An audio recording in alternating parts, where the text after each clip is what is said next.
If you want to add a time profile for relays in IPassan Manager, start by clicking on the Users and Access Profiles button. Now use the drop-down options on the left-hand side to select Time Profiles, and then Relay Time Profiles. Click on Add a Relay Time Profile and enter a name for the new time profile.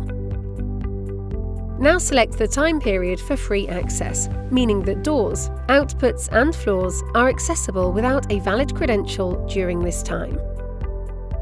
Then set the time period for forbidden access, for times when no one can gain access, even with a valid credential.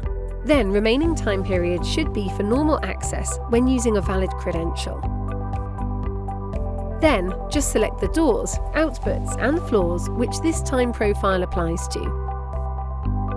Finally, click Save. You should now see the new time profile on the left-hand side.